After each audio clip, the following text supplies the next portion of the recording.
से बात की जाए, इस तरह की एक तरफा कार्रवाई ना की जाए। और मैं ये समझता हूँ कि अगर बोर्ड मेरे खिलाफ तहकीकात कर रहा है और जहां भी मेरी जरूरत पड़ेगी मैं हर चीज को प्रोवाइड करने को तैयार हूं, पहले वो तहकीकात कर लें। और उस वक्त तक मैं अपने ओहदे से इस्तीफा दे रहा हूं कि जब तक ये तहकीकात मुकम्मल नहीं हो जाती। लेकिन मुझे दुख इस बात, उन्होंने कहा कि दुख इस बात का है कि बगैर तहकीक के, बगैर जो है वो इस तरह की बातें जो है फैलाई जा रही हैं कि मेरे ऊपर इल्ज़ाम लगाए जा रहे हैं कि मैं एजेंट कंपनी के साथ जो है मुंसलिक हूँ। ऐसा कुछ भी नहीं है, और अगर ये चीज़ें साबित हो जाती हैं तो वो खुद ही इस्तीफा दे देंगे। लेकिन मैं खासतौर पर उन्होंने कहा कि मैंने ज़का अशरफ से और पाकिस्तान के बोर्ड से ये कहा है कि आप तहकीकात करें, और जब तक तहकीकात मुकम्मल नहीं होती उस वक्त तक मैं वो अपने ओहदे से इस्तीफा दे रहे हैं। लेकिन ये साथ ही रहिएगा, एजाज शेख ने भी हमें ज्वाइन किया है, उनसे बात करते हैं। एजाज, चीफ सिलेक्टर का मुस्ताफ़ी हो जाना, अभी गुज़िश्ता रोज़ एक इंटरव्यू में चेयरमैन पीसीबी मैनेजमेंट कमेटी ने यह कहा था कि उनको बुलाया जाएगा, उनसे पूछा जाएगा और उसके बाद फैसला किया जाएगा, फिर ये इस्तीफा आ जाना, ये सारी सूरत हाल क्या है? अभी बिल्कुल पाकिस्तान क्रिकेट बोर्ड के जो चेयरमैन मैनेजमेंट कमेटी हैं उनके दरमियान और चीफ सेक्रेटरी के दरमियान एक सर्द जंग का सिलसिला जारी था। ये सर्द जंग का आगाज एशिया कप में कौमी क्रिकेट टीम की जो बैड परफॉर्मेंस थी उस वक्त ही शुरू हो गया था। फिर उन्होंने एक थोड़ा सा मौका दिया, दोनों तरफ से सीज फायर हो गया। तो जब वर्ल्ड कप में भी ये सिलसिला ना थम सका बैड परफॉर्मेंस का, तो ये खुलकर सामने आ गए। खास तौर पर ये जंग उस वक्त शिद्दत अख्तियार कर, सीज फायर बंद हो गया।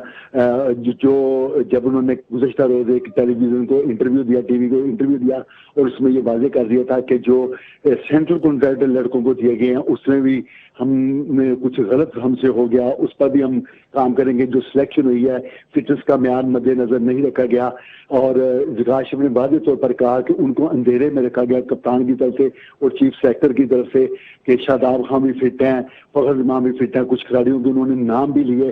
तो उन्होंने बाद में ये भी दबे लफ्जों में कह दिया, खुलकर बल्कि वाजे भी कर दिया कि जब वर्ल्ड कप खत्म होगा तो उसके बाद माहिरीन की राय से हम बड़ी तब्दीलियां करेंगे और इसका बिल्कुल पोस्टमार्टम होगा इस चीज का कि ये बैड परफॉर्मेंस क्यों हुई, कौन से लोग इनके जिम्मेदार हैं, और जिम्मेदारान का तयन करके एक नए सिलसिले से मैनेजमेंट का तयन होगा। कप्तान के बारे से उन्होंने वाज़ेह लफ्जों में तो नहीं कहा, जो गुज़िश्ता दिनों सरफराज से जब उनकी मुलाकात हुई। हमारे साथ ही रहिए, sports anchor person Asif Khan ने हमें ज्वाइन किया है।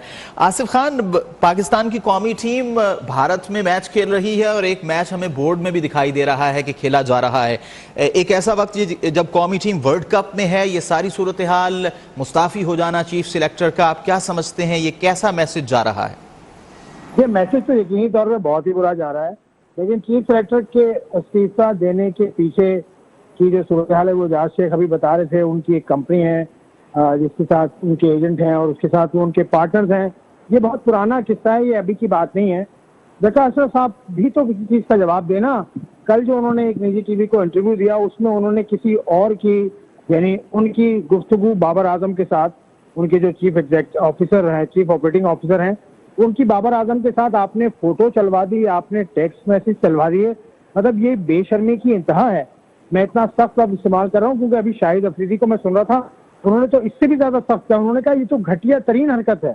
तो ये तो इंसानी एतबार से भी, यानी जो एक माशरती तरीका होता है किसी काम को करने का, यानी आपने मुझे मैसेज भेजा और मैंने आपकी बगैर इजाजत वो मैसेज किसी और जगह दे दिया, ये तो बहुत गलत बात है। तो ये तो आवे का आवे बिगड़ा हुआ है। ये तो टॉप ऑफ द टेबल जो लोग बैठे हुए हैं, जिस तरह से वो काम कर रहे हैं वही नीचे भी हो रहा है। पाकिस्तान क्रिकेट टीम अगर गलत परफॉर्म कर रही है, बुरा परफॉर्म कर रही है, तो उनके बड़े भी ऐसे ही कर रहे हैं।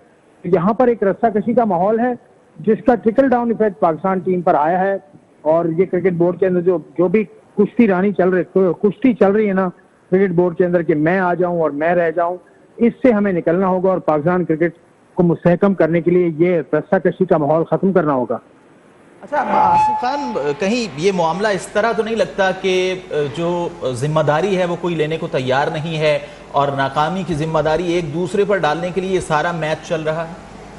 नहीं, ये तो हमेशा होता है, लेकिन जिम्मेदार इसका सिर्फ एक ही है, उसका नाम है ज़का अशरफ।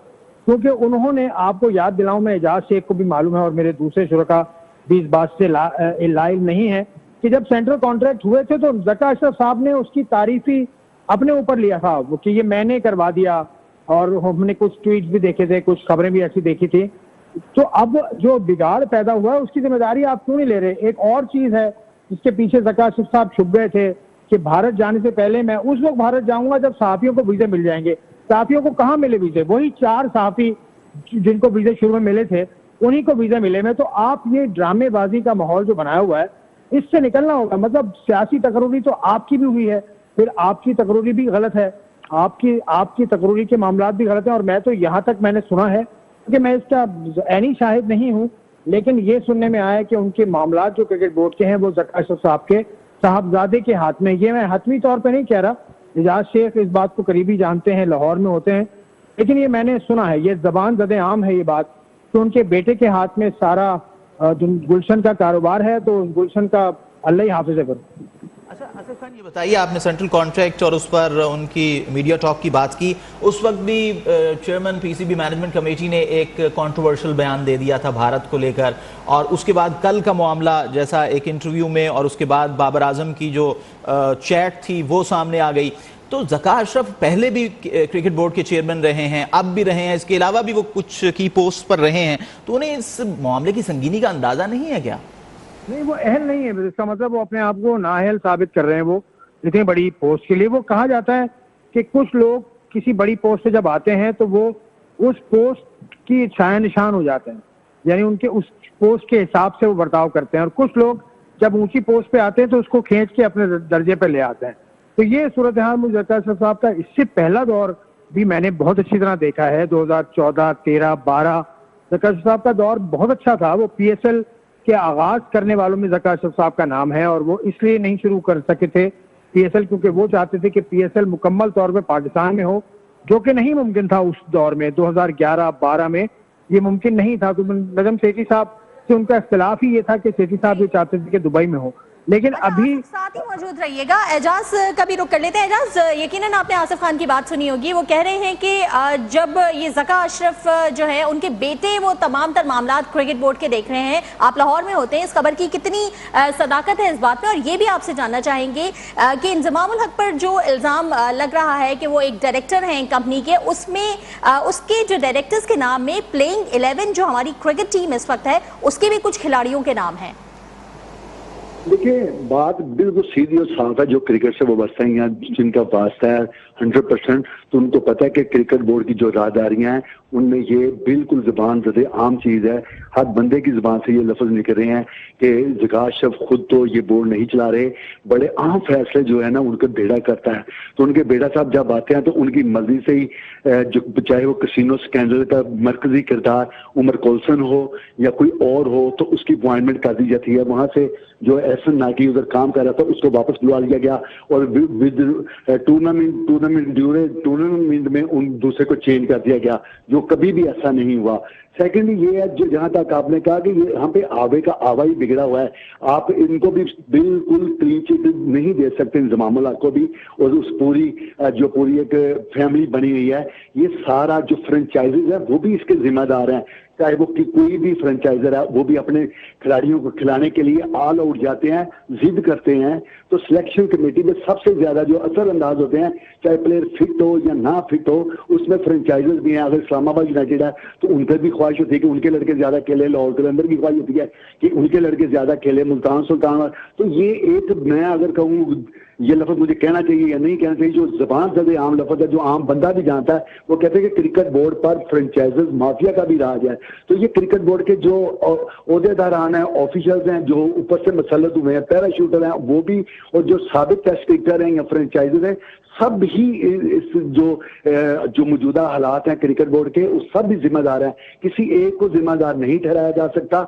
और जो जब ये टीम सिलेक्शन हुई, जिस तरह आपने क्वेश्चन किया, तो उसमें भी ये बिल्कुल बात वादे थी, हर बंदा यही जानता था ये इंजमामुल हक, इमामुल हक और जो बाबर आजम है, इनकी पसंदीदा टीम है। और इसके बाद सबसे बड़ी कबाहत जो सबके सामने आई, वो तो रिहैब पीरियड में गुजर रहे थे हसन अली, उनको टीम में ले लिया गया। जो जमान हाँ अच्छे फास्ट बॉलर बाइज थे, उनको ट्रेवलिंग रिजर्व में रख दिया गया, और ये नसीम शाह की जगह उसको मुतबादल बना दिया गया।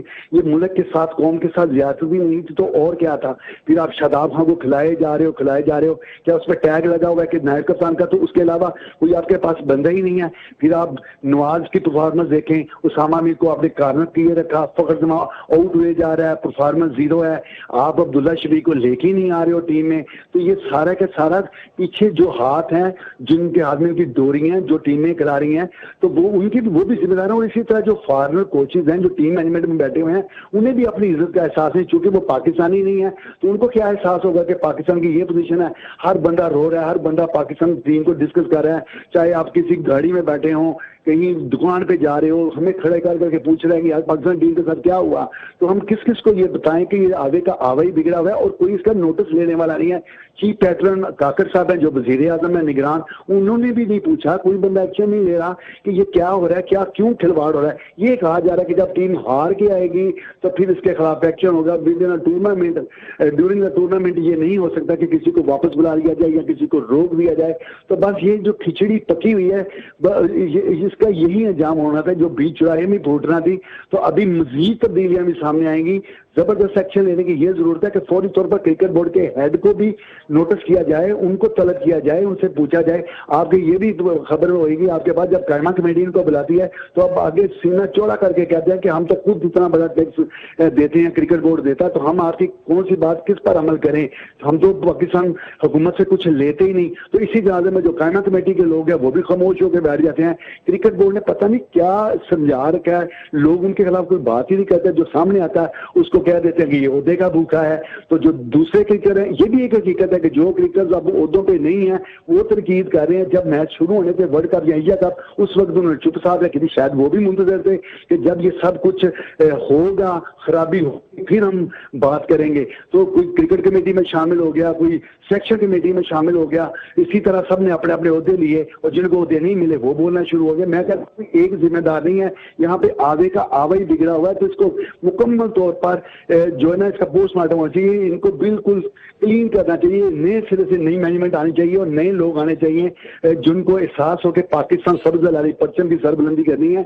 और जो कप्तान हो, चाहे जो भी बैट परफॉर्मर है, साथ मौजूद ही रहिएगा। एजाज आप हमारे साथ बदी जमा का भी रुख कर लेते हैं। बदी, जिस तरह से ये खबरें सामने आ रही हैं कि खिलाड़ियों को 5 महीने से तनख्वाहें नहीं मिली, अब जो एक परसेप्शन बन गया है वो इस किस्म का है कि खिलाड़ियों को चूंकि तनख्वाहें 5 महीने से नहीं मिल रही थी, इसलिए उन्होंने वर्ल्ड कप में अच्छा परफॉर्म नहीं किया। क्या इस बात में हकीकत है?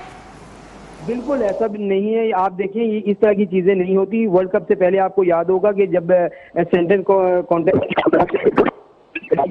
बोर्ड के दरमियान जो है